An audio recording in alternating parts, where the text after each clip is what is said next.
Ang salita ng buhay ngayon ay nagmumula sa Exodo, Kabanata 32, mga bersikulo 15 hanggang 19. Exodo Kabanata 32, mula bersikulo 15 hanggang 19, at ako'y magpapatuloy at itataas ang salita para sa atin. Sinasabi sa Exodo Kabanata 32, bersikulo 15, nang magkagayoy, tumalikod si Moises at bumaba mula sa bundok, dala ang 2 tapyas ng patotoo sa kanyang kamay. Mga tableta na may nakasulat sa magkabilang panig. Ang mga ito ay nakasulat sa isang panig at sa kabila. Ang mga tapyas ay gawa ng Diyos at ang sulat ay sulat ng Diyos na nakaukit sa mga tapyas.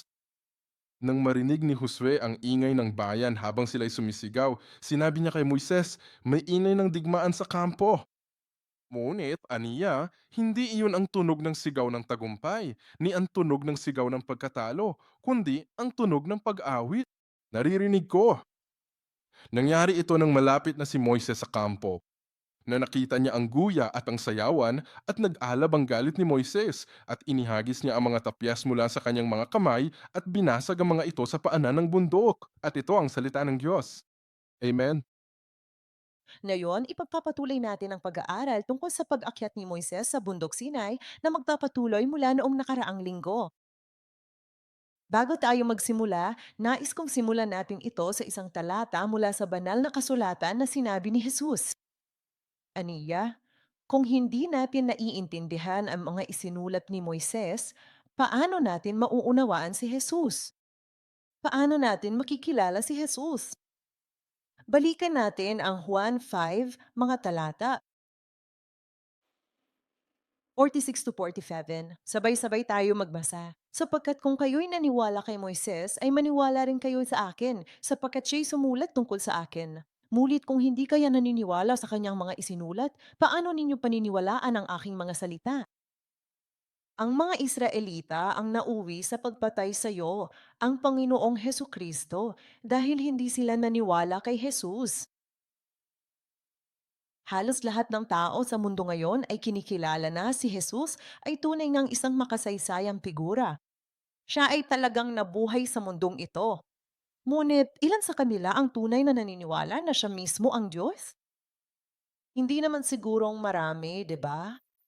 At itinuturo ni Jesus kung naniniwala ka sa mga isinulat ni Moises na siyang lumang tipan. Ang unang 5 aklat sa lumang tipan ay isinulat mismo ni Moises. Kung naniniwala kayo sa mga sulating ito, maaari rin kayong maniwala sa atin. Kaya't ating itanong ito, ano ang sulat ni Moises? Saan unang lumitaw ang mga sulatin ni Moises?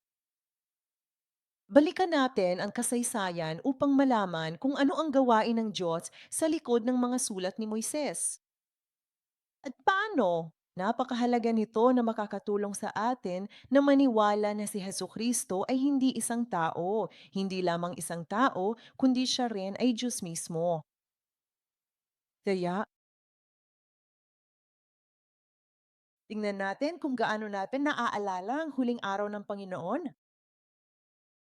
Ipinagdiriwang natin ang kapistahan ng mga linggo, kapistahan ng pag-aani, dahil alam nating eksaktong ikalimampung araw mula ang pagliligtas sa mga Israelita mula sa Ehipto. Muli, nais kong bigyang diin ang kahalagahan ng mga petsyang ito, mga karaniwang araw at ang tiyempo, dahil ang Diyos ay hindi kailanmang gumagawa ng anumang bagay ng basta-basta. Palagi niyang ginagawa ang lahat gaya ng kanyang ipinropesiya sa lumang tipan. Sa makatuwid, bawat petsa, bawat tiyempo ay itinalaga na ng Diyos. At ang pag-alam ng eksakto sa mga petsa ay napakahalaga upang maunawaan ito. Kaya nalaman natin na ang pag-alis ay naganap sa kasaysayan 1446 BC at ang araw na iyon ay ang unang buwan, ika-15 araw sa kalendaryong Hudyo at ito talaga ay Huwebes. Lahat ng mga petsang ito, tinukoy ni Evan Park sa kanyang serye ng History Redemption batay sa pinakaunang-unang Sabat na ipinagdiriwang ng mga Israelita nang simulan nila ang kanilang paglalakbay sa ilang kasabay ng araw na natanggap nila ang mana. Ang bawat date ay nagbabago batay dito. At ang unang buwang ito, ika-15 araw, ay nakasulat sa mga bilang 33, talata 3. At pagkatapos ay pagdating sa ilang ng Sinai na naganap sa parehong taon sa ikatlong buwan, unang araw na siyang linggo. At ito ay makikita natin sa Exodo 19, talata 1. Sa sandaling ang mga Israelita, 2 milyong tao ang dumating sa ilang ang Sinai.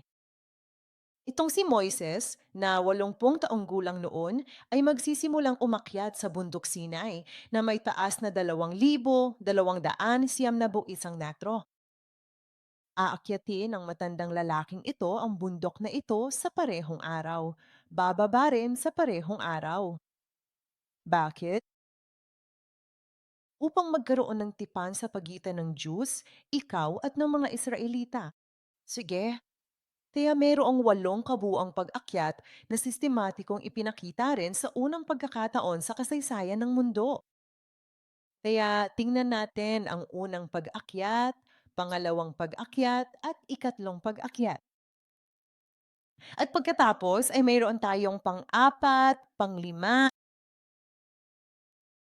pang-6, ika-7, at ika-8 pag-akyat na tulad nito. Narito ang mga petsa. Dahil dumating sila noong ikatlong buwan, noong unang araw, kinabukasan ay umakyat siya sa bundok. Ang Sinai ang magiging ikatlong buwan, ikalawang araw na siyang Lunes. Okay, dahil dumating sila noong linggo. Sa susunod na araw ay ang ikatlong Martes. At pagkatapos ay nilalaktawan namin ang isang araw, yun ay Miyerkules. Kaya sa susunod na araw ay ang ikalimang araw, Huwebes. Okay? Ngayon, ang ikaapat na pag-akyat ay nadyanap kinabukasan, pang-anim, na magiging Biyernes. Ang ikalimang pag-akat ay naganap noong ikapitong araw na siyang Sabado. Ngayon, sa pang-anim, pang-pito, pang-walo, tandaan po ninyo, ito ay aktual na 40 araw na paglalakbay. Nanatili siya sa bundok Sinai sa loob ng 40 araw sa bawat pagkakataon.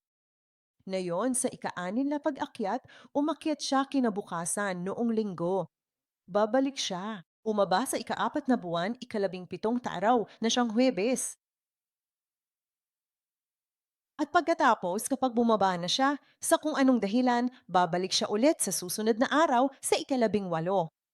Kaya Biyernes yon, di ba? At pagkatapos ay babalik siya sa ika-5 buwan, ika-28 na siyang Martes. At pagkatapos ay mayroong isang araw, Miyerkules, hindi siya umaakyat. At sa huling 40 araw, babalik siya sa ika-5 araw. Ika-30 dahil nilaktawan natin ang ika-29 na siyang Huwebes at babalik sa ika-7 araw, ika-10 araw, ika-7 buwan, ika-10 araw na siyang Lunes. Kaya ang paglalakbay ay magsisimula sa Lunes at magtatapos sa Lunes. Gaya ng ipinaliwanag natin noong nakaraang linggo, sa unang araw pa lang, umakyat si Moises sa bundok. Ang dahilan kung bakit siya umaakyat ng bundok ay dahil bago pa man pinalaya ang mga Israelita mula sa iyo, Ehipto, sinabi na ng Diyos kay Moises, "Kapag iniligtas ko ang iyong bayan mula sa Ehipto, silang lahat ay lalapit at maglilingkod sa akin sa bundok Sinai." Sige. Kaya't naalala ito ni Moises, kaya't bumalik siya sa bundok Sinai ng araw na ito. Sa araw na ito, makapangyarihang Diyos. Ano tayo? Pumapasok siya sa isang kasunduan sa mga tao na pinatawag na tipan. At iminungkahi niya, makikipagtipan ako sa mga Israelita. At ang kanyang pangako ay, kapag kayo'y pumasok sa aking tipan, kayo bilang isang buong bansa, kaya isipin ninyo ang tulad ng Korea, halimbawa, ang buong bansa ay magiging aking pag-aari.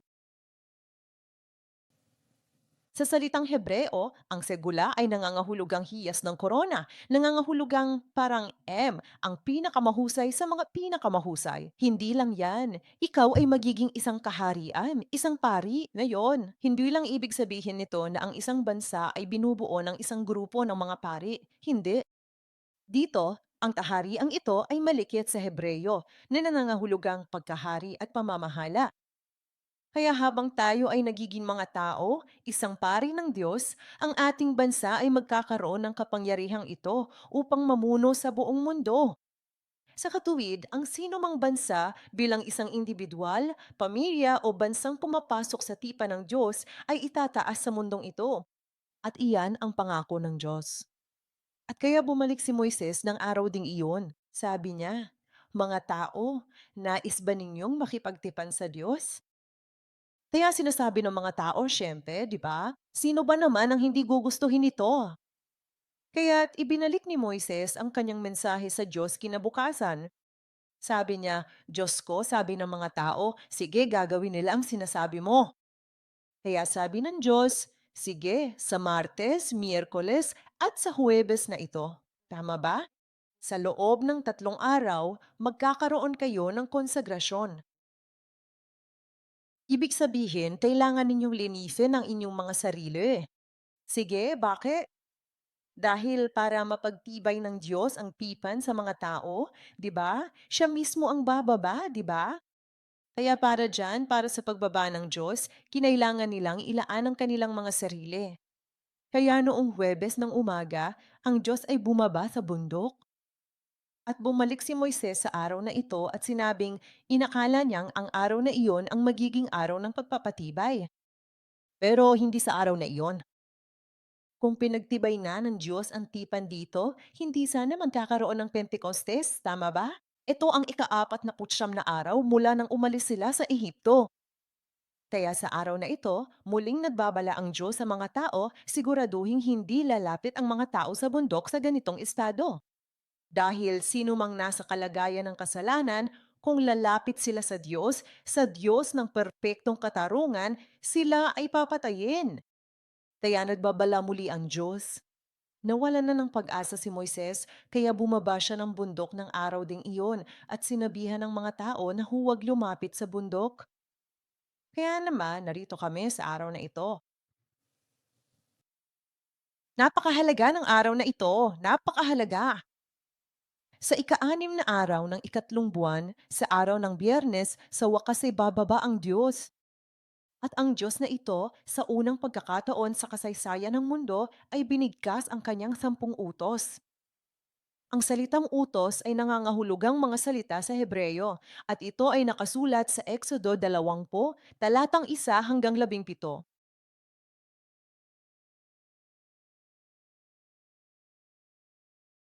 Nang bumaba ang Diyos at ibinigay ang kanyang 10 salita at 10 utos sa mga Israelita, ilang araw nga ba ito eksaktong nangyari? 50 araw mula noon, simula ika-12, ang araw pagkatapos nilang umalis sa Ehipto, eksaktong 50 araw. Na nangyari ito, ang paraan ng pagpatay nila sa kordero ng Paskwa, ang paraan ng paglabas nila sa lupain ng Ehipto, ang paraan ng pagdating nila sa bundok Sinai, ang paraan ng pagpunta ni Moises sa bundok Sinai, kung paano ito nangyari. Eksaktong ika-50 araw, natanggap nila ang 10 utos na eksaktong nagpapakita kung paano ipinako sa krus si Jesus at kung paano siya nabuhay na maguli. At 50 araw pagkatapos ng kanyang muling pagkabuhay, natanggap ng mga disipulo ang banal na espiritu. Iyan ang Pentecostes. Maging ang araw ng Pentecostes ay hindi basta-basta dumating. Ito ay itinakda na ng Diyos matagal ng panahon, gaya ng nakikita natin bilang patunay sa Biblia. Kapag nagsasalita ang Diyos, ang buhay na Diyos ang siyang nagsasalita ng salita sa isang grupo ng mga makasalanan. Alam ng mga tao, kahit walang nagsasabi sa kanila, ang bigat at ang takot sa salita ng Diyos. Kaya sabi nila, hindi na namin ito matiis. Moises, maaari ba kayong pumunta sa halip na kami at kunin ang salita at ibalik ito sa amin? Kaya sinabi ng Diyos, sigil. Kaya mula roon, nagsalita ang Diyos sa pamamagitan ni Moises at nagbigay siya ng batas sa mga Israelita. Yan ay mula sa Exodo Kabanata 20, talata 18 hanggang 23, talata 33. Kaya kabanatang 20, 21, 21, 23, lahat ng ito ay ang batas. Ano ang batas na ito? Dapat nating tandaan, ang batas na ito ay tungkol sa kung paano mamumuhay ang mga Israelita. Saan? Hindi sa ilang, Saan ba nauukol ang lahat ng ito? Ang kanilang buhay sa Kanaan. Alam nating lahat na ang Canaan na ito ay kumakatawan sa ating espiritual na Canaan, ang langit, tama ba? Kaya kapag ipinapahayag ng Diyos ang kanyang batas, para sabihin sa mga tao na ganito ang magiging paraan ng pamumuhay mo sa kanan, ang batas mismong ito ay konfirmasyon, garantiya. Ano? Na lahat ng nakikinig sa kautusan ng Diyos ay anong gagawin? Garantisado silang makakapasok sa kanan. Kaya sino mang tumanggap ng salita ng Diyos, ang batas ng Diyos, di ba, ay garantisadong mapupunta sa langit. Ayan ang kapangyarihan ng batas, ang salita ng Diyos. Kaya heto, kinuha ni Moises ang salitang ito, bumaba ng gabing iyon at inilahad ang lahat sa mga tao. At pagkatapos ay sumulat siya ng isang aklat na tinatawag na Aklat ng Tipan. Ang ibig sabihin lang ay kontrata, okay, sa pagitan ng Diyos at ng mga tao. Mga kapatid, ito ay isang ang unang lugar kung saan isinilang ang aklat ng salita ng Diyos. Okay, sinasabi sa atin ng talatang ito na bawat salita sa mga banal na kasulatan, tulad ng kung paano isinulat ni Moises, ito ay salita ng Diyos na siya mismo ang nagsabi. Kaya ipinapakita nito ang banal na otoridad ng Biblia mismo. Ito ay isang tiyak na kapahayagan ng Diyos. Ang buong 66 na aklat ng Biblia ay ang buhay na salita ng Diyos. At nakasulat ito sa 2 Pedro 1:20 hanggang 21. At Isaiah 34:16. Suriin natin ang dalawang talatang ito. Ang aklat ng Biblia ay hindi lamang isang simpleng aklat. Ito ay isang salitang binigkas mismo ng Diyos. Sige, dahil ito ang 10 salita at pagkatapos ay inilagay ito ni Moises sa aklat, makikita natin na ang 66 na aklat na ito sa Biblia ay pawang umiikot sa 10 utos. Sige, kaya't ating balikan ang 2 Pedro 1, versikulo 20 hanggang 21. Sige, sabay-sabay tayong magbasa. Ngunit alamin ninyo ito. Una sa lahat, na alin mang propesiya ng kasulatan ay walang bunga mula sa sariling interpretasyon. Ibig sabihin, hindi natin ito maaaring bigyang kahulugan sa paraang gusto natin, hindi ba? Ilalagay mo sa ilong, magiging singsing ito sa ilong. Ilalagay mo sa pulso, magiging pulseras na. Ilagay mo sa leeg, kwentas, iye. Ang bawat salita ay dapat bigyang kahulugan lamang ng mga banal na kasulatan, hindi ba? Sapagkat walang propesiya na dumating kailanman sa pamamagitan ng kalooban ng tao, kundi ang mga tao, tulad ni Moises, na ginabayan ng banal na espiritu, ay nagsalita mula sa Diyos. Kaya anong nilalaman ng Bibiyang ito? Ang aklat ng tipan. Ang binigkas na salita ng Diyos. Ayan ang Biblia na meron ka ngayon. Susunod na talata. Kaya naman, hinahamon tayo ng Diyos. Isaiah 34, versikulo 16. Magsaliksik ka mula sa aklat ng Panginoon at magbasa. Wala ni isa man sa mga ito ang mawawala. Walang sino man ang magkukulang sa kanyang kasama para kaninong bibig, sapagkat ang bibig ng Diyos ang nag-utos. At kaninong espiritu? Pinipon sila ng espiritu ng Diyos. Kaya, nakikita mo ang aklat ng tipan na sinimulang isulat ni Moises noong 1446 BC ay isang tunay at tiyak na paghahayag ng Diyos mismo. Sige, kaya pagkatapos nito, kinabukasan ng umaga, magkakaroon ng seremonya. Sige, kaya kapag may kontrata ka, mayroong seremonya. Kaya pwede kang magpatawag ng seremonya ng tipan.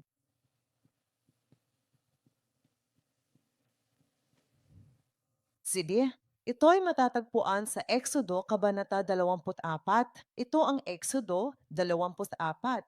Mga talata 3 hanggang 4. Oo, 3 hanggang 4. At ito ay mula 7 hanggang 8. Basahin natin ang Exodo 24, talata 3 hanggang 4. Exodo 24. Sige. Kaya, Moises, meron ba tayong bersikulo 3 hanggang 4? Hindi? Sige, ayos lang yan. Bersikulo 8, pakiusap. Salamat. Oo. Kaya narito, meron tayong aklat ng tipan. Kaya't sa seremonya ng tipan, kinuha ni Moises ang dugo at iwinisik ito sa mga tao at sinabi, narito, ano? Aklat ng tipan na ginawa ng Panginoon sa iyo ayon sa lahat ng mga salita. Kita mo, bumuha ng dugo si Moises. Sige, dugo. Budburan ng mga tao. At anong sinasabi niya? Mari ito, ano? Ingnan mo ang dugo? Hindi. Ang dugo ay iwinisik. Ano ang iniutos ni Moises? Masdan ang aklat ng tipan. Hindi ka maaaring magkaroon ng kontrata sa Diyos. Walang dugo. Bakit? Dahil tayo ay mga makasalanan, di ba? At ang buhay ay nasa dugo. Ngunit dito, hindi dugo ang diin ni Moises. Bagaman kailangan ito, sinasabi niyang masdan ang tipan. Ang dugo ay tanda lamang ng tunay na tipan, hindi ba? Ano nga ba ang tunay na bagay? Ang mismong nilalaman. Hindi iyon ang dugo. Ang dugo ay isang senyalis lamang, hindi ba? Ang nilalaman ay ang tipan mismo.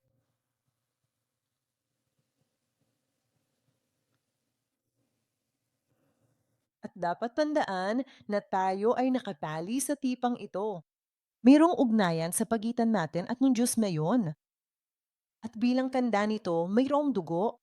Kaya ang dugo mismo, dugo lamang, ay hindi ang siyang gumagana nito. Anong esensya?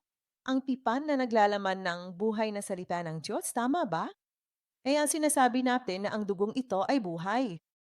Nakasulat ito sa Levitico.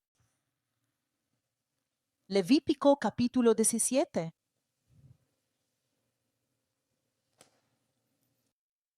11. At sinasabi sa atin ng 14 na ang buhay ay nasa dugo. Kaya kapag ang tanda ng buhay ay iwinisik sa mga tao, at gayon din sa Aklat ng Tipan, kung makikita mo sa Hebreo Kabanata Siyam, ipinapaliwanag nito ano ang sinasabi ng Diyos. Ang ugnayang ito na mayroon ako sa iyo ay ibibigay ko sa iyo. Isusugal ko ang buhay ko para mapanatili ang ugnayang ito, diba? Isusugal ko ang buhay ko. Kaya kung sira ito, anong mawawala? Nawala ang buhay. Kaya pagkatapos maipahayag ang sermon na ito ng tipan, ngayon, dati, alam ninyo kung paano nagbabala ang Diyos sa araw na ito, huwag kayong lalapit sa bundok. Ngayon, sina Moises, Aaron, Nadab, Abihud, at ang 70 matatanda ay tinawag ng Diyos na umakyat. At merong hapunan ng tipan. Kaya isusulat ko ang covenant niya.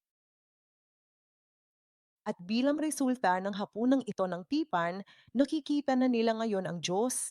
Hindi lang yun, nakakakain at nakakainom pa rin sila kasama ng Diyos.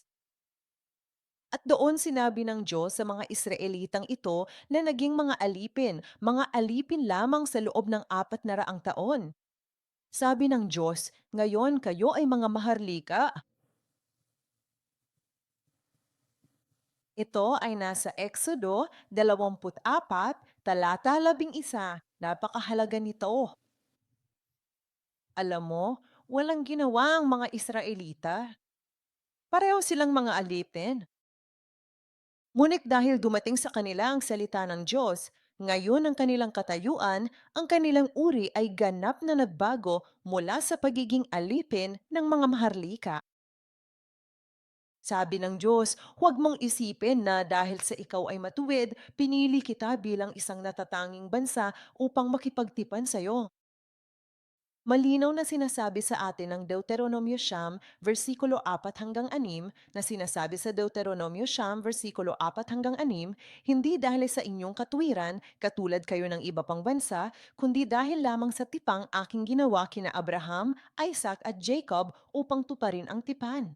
Pumasok ako ng may tipan sa iyo at ngayon ay tinatawag kitang marangal. At mga kapatid, ang katotohanang narito tayo mayon, sumasamba sa Diyos, na may pusong humarap sa paglilingkod na ito, ay hindi dahil tayo ay matuwid, tama ba? Tayo ay ginagabayan ng biyaya ng Diyos na tapat sa kanyang pangako na ginawa libu-libong taon nang nakalilipas. Tinutupad niya ito ngayon sa pamamagitan natin. Ito ay sa pamamagitan ng kanyang biyaya. Ito ay sa pamamagitan ng kapangyarihan ng salita. Ang kapangyarihan ng tipan na kaya tayong tawagin ng mahalaga, ang yes na korona ng Diyos na yon. Kaya pagkatapos nito, iisipin mong ito lang ang kailangan natin, di ba? Ngayon ay mayroon tayong pagbabago sa katayuan. Tayo ang mga marangal na tao. Tayo ang mga taong pinagtipanan ng Diyos. Hawak natin ang buhay na orakulo ng Diyos. Pero isang bagay na lubhang kakaiba ay paano naman ang 40 araw na ito? Isa, dalawa, tatlo, apat, lima, anim, 7 araw lang ang kailangan para makarating dito, di ba? May iba pang kailangang mangyari sa susunod na 120 araw. Alam natin na may dapat mas mahalaga na nangyari sa panahong ito, tama ba? Ano to? Matapos sabihin ng Diyos, ngayon kayo'y mga maharlika na, hindi ko na kayo pagbubuhatan ng kamay, tama ba? Sabi niya sa Exodo, Kabanata 24, talata 11. Kaya hayaan mang burahin ko ang bahaging ito.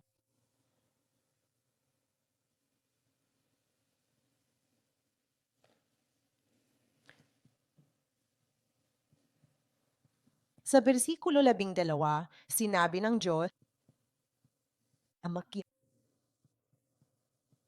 at ibibigay ko sa iyo ang mga tapyas na bato na aking ginawa at isinulat ko gamit ang sarili kong daliri."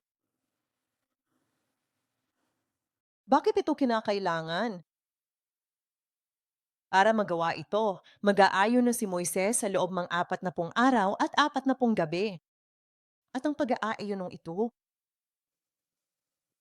nasa Deuteronomio 9, versikulo 9, sa loob ng 40 araw at 40 gabi. At dito sa Exodo 24, talata 12, dumako tayo sa talatang ito. Exodo 24, talata 12. Sige.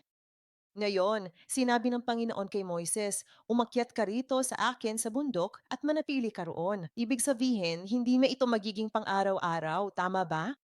At ibibigay ko sa iyo ang mga tapyas na bato na kinasusulatan ng kautusan at ng utos na aking isinulat para sa iyo, ang kanilang tagubilin. Pakitandaan ang salitang panuto. Ito talaga ay yara sa Hebreo. Ang ibig sabihin nito ay pagtuturo. Hindi pa ito sapat, di ba? Ngayon, aabutin ng 40 araw ang Diyos para mabigyan si Moises ng isang tapyas na bato. Ano kaya? Ang mga utos na ito at ang batas ay maaaring ituro sa mga tao. Doon natin natututunan ng salita ng Diyos, di ba? Kaya, pagtuturo, anong itinuturo na? Ano ang mangyayari sa 40 araw na pag-aayuno na ito? Ipinakita ng Diyos ang tabernakulo. Ito ay mula Kabanatang 25 hanggang 31. Ang lahat ng ito ay tungkol sa tabernakulo ng Diyos. Anong tabernakulo? Ang tabernakulo ay talagang bahay ng Diyos, hindi ba? Tama? Kaya kapag sinusubukan ng Diyos na ibigay ang plano para sa pagtatayo ng kanyang bahay, ibig sabihin noon ay sino ang nais ng Diyos na makasama? Nais ng Diyos na makasama ang mga tao ng Israel.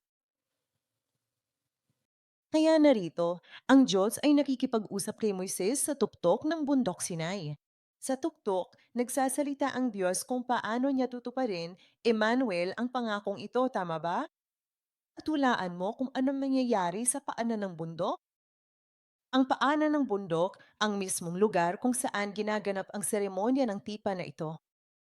Anong nangyayari doon? Bagamat mayroong isang malaking summit sa pagitan ng makalangit na Diyos at ng mga tao ng Diyos, tama ba? Nag-uusap tungkol kay Emmanuel. Sa paan ng bundok, ginagawa ng mga tao ang ginintuang guya.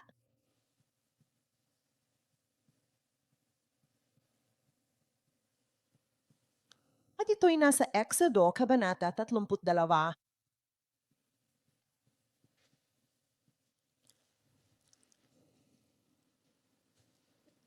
Alam mo ba kung ano ang sinabi ng mga tao? Inilalarawan ang mga gawa kabanata 7, talata 39 hanggang 40 kung ano ang eksaktong nangyayari sa sikolohiya ng mga Israelita sa loob ng 40 araw na ito na kaninong pagkawala. Ang kawalan ni Moises? Balikan natin ang mga gawa, kabanata 7, talata 39 hanggang 40.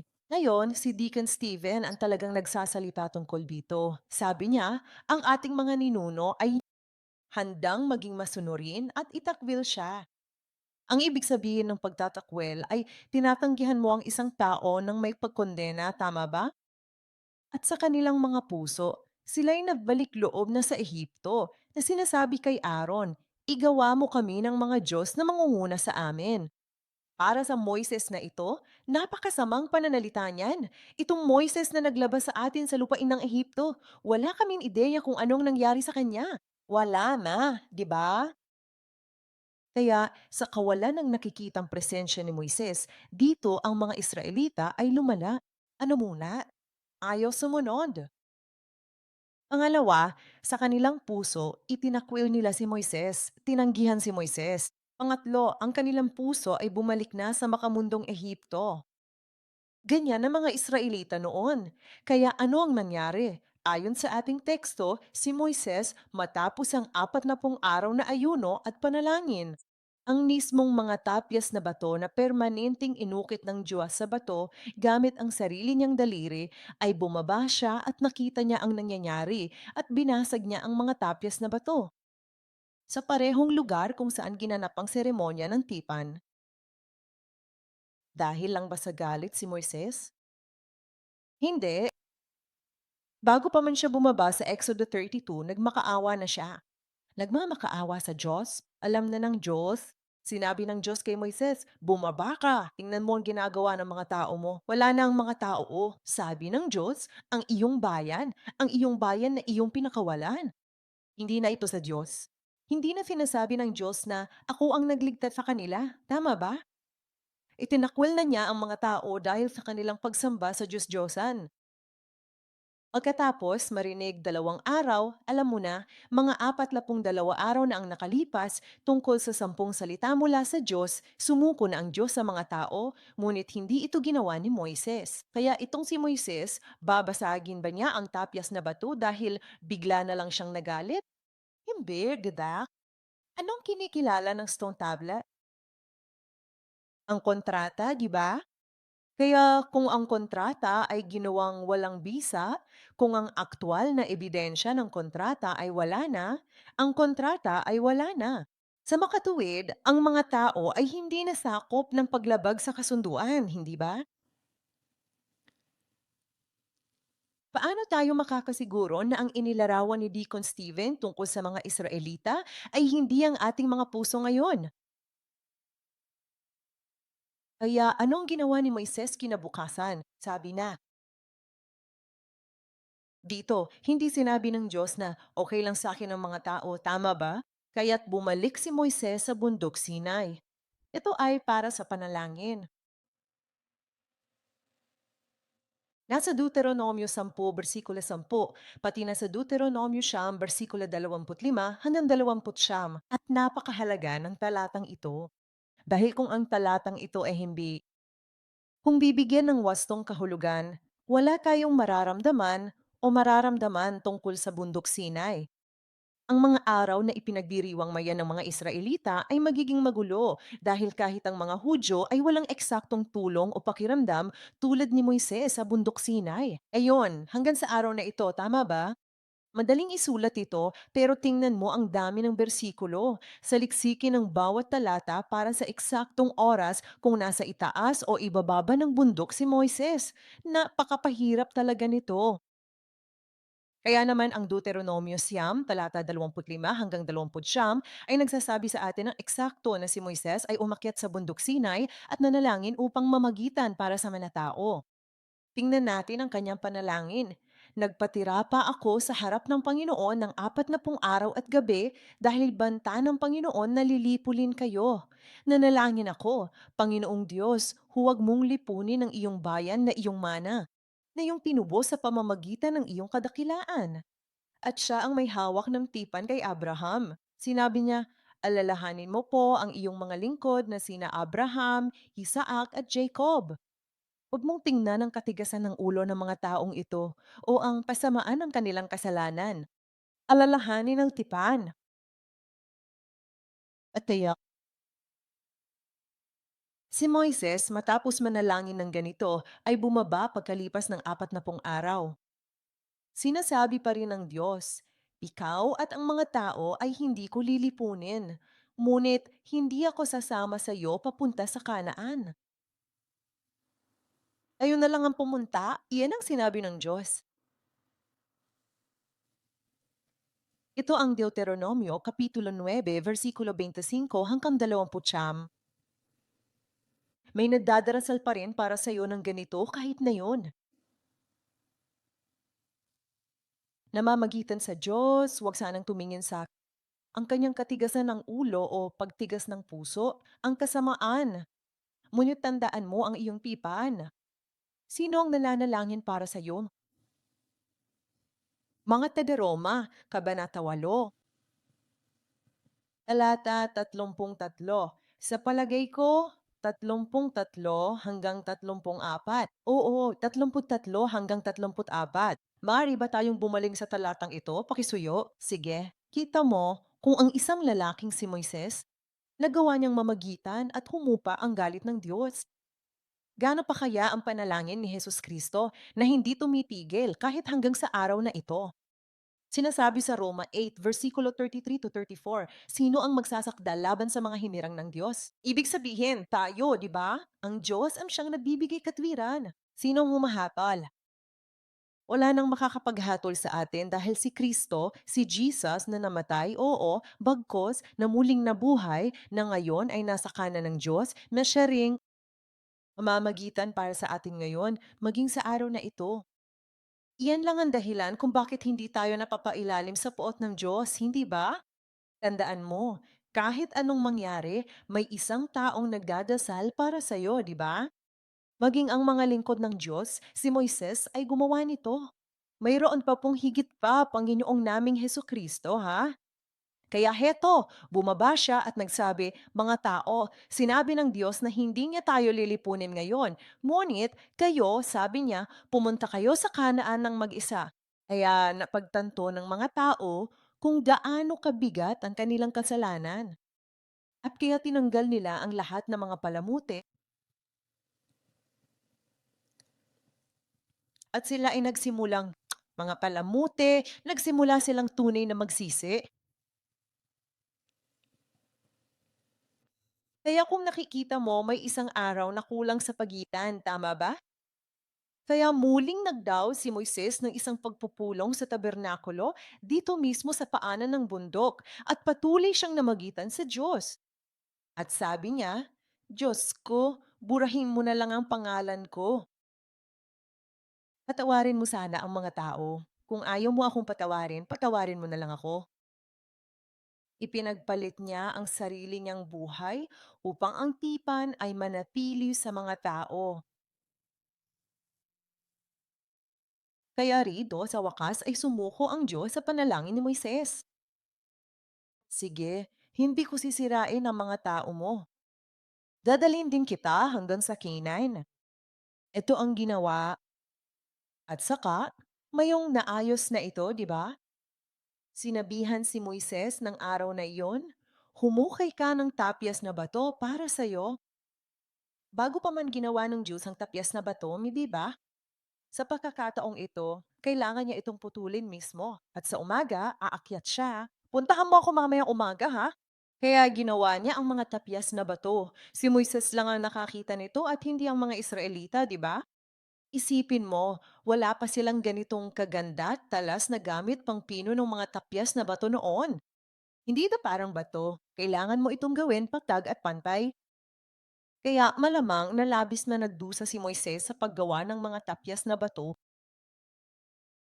Hindi ka ba nagtataka kung bakit tila nahuhumaling ang Diyos? Gamit ang mga tabletang bato, ama, pinadadaanan niya si Moises ng parehong 40 araw na pag-aayuno. Ayos lang? At ito ay matatagpuan sa Exodo, Kabanata 34, sa aking palagay, talata 28. Kaya heto, mga tapyas na bato, nasira na naman ang isang ito, di ba? Kaya muli, ang pangalawang set ng mga tabletang bato, ang mga tabletang bato ay ginawa At ito ay matatagpuan sa Exodo, Kabanata 34, talata 1 hanggang 4.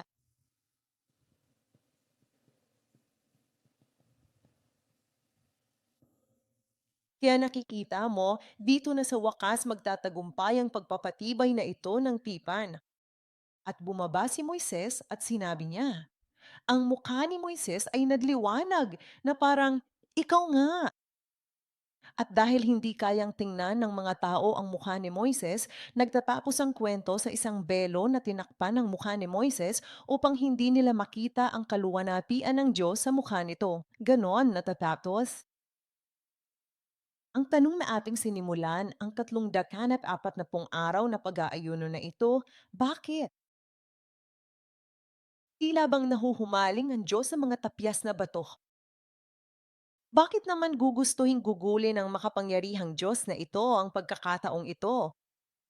At ang hirap na sumulat gamit ang sarili niyang daliri sa mga tapyas na bato. Ano ang kinakatawan ng stone padet? Sinasabi sa Zacarias 7 versikulo 12 ang ating puso. Basahin natin, pinatigas nila ang kanilang puso upang hindi marinig ang utos at salitang ipinadala ng Panginoon gamit ang mga naunang propeta. Kaya naman, dumating ang malaking poot mula sa Panginoon. Kaya puso, ang flintstone ay parang pinakamatigas na uri ng bato. Sabihin natin, ang puso ng isang Israelita ay parang batong pingkian. Bakit? Ano ang puso ng bato? Hindi yan pagkilala na ang salita ay espiritu ng Diyos, di ba? Batay sa Zacarias Kabanata 7, talata 12, sinasabi nito, ang pusong hindi nakikilala. Kaya, tingnan mo ang salita ng Diyos. Isa ba itong liham? O ito ba ay espiritu ng Diyos? Kapag tinitingnan natin ang Biblia bilang isang sulat lamang ng Diyos at hindi bilang espiritu, kung gayon ang ating puso ay tumigas pa rin na parang batong pinkyan. Tama ba? Kapag nangyari iyon, ang tabing na ito ay palaging iiral sa pagitan ng mga tao. Ang sugo ng Diyos. Hindi mo makikita ang kaluwalhatian ng Diyos sa lubos nitong kaluwalhatian. Mag-ingat tayo. Mag-ingat tayo kung ano ang aklat ng tipan, kung paano ito unang ginawa noong una, hindi ba? At kung talagang naniniwala tayo rito dahil napatunayan na ito sa pamamagitan ng eksaktong mga petsa na nagsasabing ito ay mga aktual na pangyayaring pangkasaysayan na naganap noong 1446 BC, tama ba?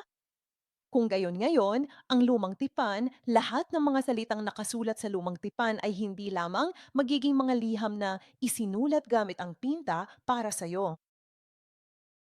Kaya ipinaliwanag mismo nung 2 Korinto 3 kung ano ang nangyari sa mga Israelita. Bakit ba labis na nahuhumaling ang Diyos sa mga tapyas na bato? Balik tayo sa 2. Mga taga-Korinto 3, versikulo 14 hanggang 18. Basahin nating mabuti ang talatang ito. Ngunit ang kanilang mga isipan ay tumigas na parang batong pingkyan, tama ba?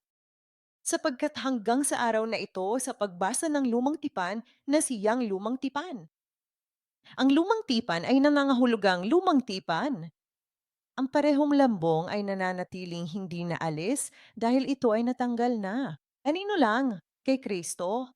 Ngunit hanggang sa araw na ito, tuwing binabasa ang mga salita ni Moises, may isang talukbong na nakatakip sa kanilang mga puso.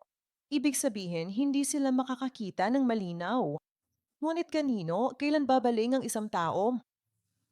Bumaling sa Panginoon, saka na naalis ang lambon. Kaya hanggang tinanggap ng mga Israelita si Heso Kristo, itong lumang tipan, tama ba?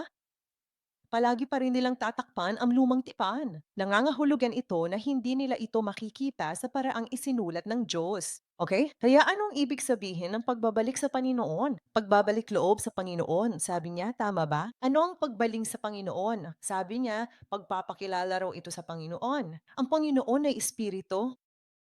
At kung saan naroon ang Espiritu ng Panginoon, naroon ang kalayaan. Tunay na paglaya mula sa pagkaalipel. Ngunit tayong lahat na walang kalukbungang mukha na gaya ng sa isang salamin ay tinitingnan ng kaluwalhatian ng Panginoon ay binabago sa parehong larawan. Kaninong imahe? Ang imahe ng Panginoon, di ba? Mula sa kaluwalhatian hanggang sa kaluwalhatian, tulad no mula sa Panginoon na siyang Espiritu. Kaya anong sinasabi nito? Kapag tayo'y bumaling sa Panginoon, ang tabing ay maaalis mula sa lumang tipan, tama ba? At kapag tayo ay bumaling sa Panginoon, sino ang Panginoon? Siya ang Espiritu. Kaya kapag ang salitang ito ay kinikilala lamang natin bilang isang espiritu, kapag ang Panginoon ay espiritu, saka lamang maaaring magkaroon ng pagbabago sa ating mga buhay. Ano ang espiritu? Ito ay isang bagong tipan. Ito ay isang bagong tipan. Nangako ang Diyos, hindi sa mga nakaraang araw. Sumulat ako gamit ang aking mga daliri sa mga tapyas na bato. Pero pagdating ng araw, isusulat ko sa mga puso ninyo. Sige, balikan natin ang Jeremias Kapitulo 31, versikulo 31 hanggang 33. Naipakita ko na ang 33 sa iyo. Sige, basahin natin ito ng sabay-sabay. Handa na? Simulan. Ngunit ito ang bagong pipa na aking gagawin sa sambahayan ni Israel. Pagkatapos ng mga araw na yon, sabi ng Panginoon, itatanim ko ang aking kautusan sa kanilang kalooban at sa kanilang puso. Isusulat ko ito at ako ang magiging Diyos nila at sila'y magiging aking bayan. Kung noong 1446 BC, bumaba ang Diyos at sumulat sa mga tapyas na bato, gaano pa kaya kalalim ang bababa at isusulat ng Diyos sa inyong mga puso? Ipinangako ito ng Diyos at tinupad nga niya ito para kay Kristo. Sa kanyang huling araw bago siya ipinako sa krus, sinabi niya, ang dugong ito na aking ibinuhos ay para sa bagong tipan na ito. Kung paanong pinagtibay ang tipan, itong seremonya ng tipan na ito gamit ang dugo, tama ba? Muling ginagampanan ni Kristo ang eksaktong parehong bagay. Ang pagsasabi nito ay talagang natutupad sa orihinal na paraan na dinisenyo ito ng Diyos. Balikan natin ang Mateo 26, versikulo 28. Sapagkat ito ang aking dugo ng tipan, hindi ba? Sabi niya, dugo ng tipan. Kaya titingnan ba natin ang dugo? Hindi, sinyalis lang lang. Pero titingnan ba natin? Ang nilalaman na siyang tipan ang salita, 10 salitang sinalita ng Diyos na ibinubugos para sa marami sa ikapagpapatawad ng mga kasalanan. Pareho rin, 1 Corinto 11, versikulo 25, malinaw na sinabi ni Jesus, ang kopang ito ang bagong tipan sa aking dugo. Tinupad na ni Jesus ang bagong tipan, ang bagong tipan na ipinangako ng Diyos sa pamamagitan ng 8 sentimo ni Moises, ang bagong tipan na ipinoropesa ni Propeta Herodias sa Jeremias, Kabanata 31. Kaya ngayon, Diyos, nilikha tayo dahil sa ginawa ni Jesus bilang mga ministro ng bagong tipan. Maniwala ka na ginawa na niya ang bagong tipan sa iyo sa pamamagitan ni Heso Kristo. Kaya't ating balikan ang 2 Korinto 3, talatang 6 hanggang 9, na siyang nagpaging sapat sa amin bilang mga lingkod ng bagong tipan, hindi ng nakasulat na tipan. Ngunit sa Espiritu sapagkat ang titik ay pumapatay, ngunit ang Espiritu ay nagbibigay buhay. Anong Espiritu? Malino na sinabi ni Jesus, ang salitang sinasabi ko sa inyo ay hindi lamang salita, kundi espiritu at buhay. Sige, balikan natin ang Juan, Kabanata 6, talata 63. Sige, basahin natin ha. Simula na. Ang espiritu ang nagbibigay buhay, ang laman ay walang pakinabang. Ang mga salitang sinabi ko sa inyo ay espiritu at buhay. Sige, kaya mga katakihid, dahil tinupad na ng Diyos ang pangakong ito. Ngayong nakapasok na tayo sa kanyang bahay, ang tabernakulo ngayon, at natatanggap natin ang salitang ito ng buhay at espiritu siya tuwing kayo ay pumupunta rito. Dahil dito, sabi ng Diyos, ngayon ay hindi na kayo mga pusong batong kidlatan, tama ba? Ngayon, ikaw ang sulat ko, tayo ang sulat ni Hesus Kristo. Basahin natin ang talatang ito at magtapos. 2 Korinto 3, talatang 2 hanggang 4. Handa na, simulan na! Tayo'y isang sulat ni Kristo na aming iningatan, isinulat hindi ng tinta, kundi ng Espiritu ng Diyos na buhay, hindi sa mga tapyas ng bato, kundi sa mga tapyas ng puso ng tao. Gayon nga ang aming pagkakatiwala sa Diyos sa pamamagitan ni Kristo. Tingnan, hindi dahil sa aming nagawa, hindi dahil sa kung sino ka, kundi dahil sa ginawa ni Heso Kristo. Tayo ay ginawang mga pipik ni Heso Kristo. Mababaw ang isang sulat ng ating Panginoong Heso Kristo para makita ng buong mundo. Amen. Magkaroon tayo ng ganitong kumpiyansa sa ating pang-araw-araw na buhay. Magdasal tayo. Diyos naming Ama, maraming salamat po sa pagbibigay sa amin ng pagkakataong ito upang balikan ang kasaysayan kung saan si Moises nagtrabaho ng husto upang payagan ang mga Israelita na makipagpipan sa iyo. At nagpapasalamat kami sa iyo, Ama, para sa pagpapadala sa ating Heso Kristo. Araw at gabi siyang nagtatrabaho na walang tigil. Apang kami ay manatili pa rin sa walang hanggang pipang ito sa iyo sa lahat ng oras, sa kabila ng aming mga kahinaan. At maraming paraan na kulang tayo. Ama, dalangin namin na pagpalain mo ang aming mga puso, na ang aming mga puso ay hindi maging isang pusong ayaw sumunod, kundi maging isang pusong may pagkukusa, natatanggap ng buong puso sa ating Panginoong Heso Kristo at laging magagalak sa iyong salita. Tulungan mo kaming tunay na sumunod ng kusang loob, hindi dahil may nagsasabi sa amin na gawin ito, iniisip na kailangan naming gumawa ng isang bagay upang maging matuwid. Pero Ama, ikaw na, ginawa mo kaming matuwid dahil ibinigay mo sa amin ang iyong salita. Ngayon, Ama, tulungan mo kaming magtiwala lamang sa iyong salita at sumunod lamang sa iyong salita upang maisabuhay namin ang buhay ayon sa espiritual na kanon, ang tunay na langit dito sa lupa, gaya ng iyong ipinangako. Salamat po muli sa pagkakataong ito. Sa pangalan ni Jesus nananalangin kami. Amen.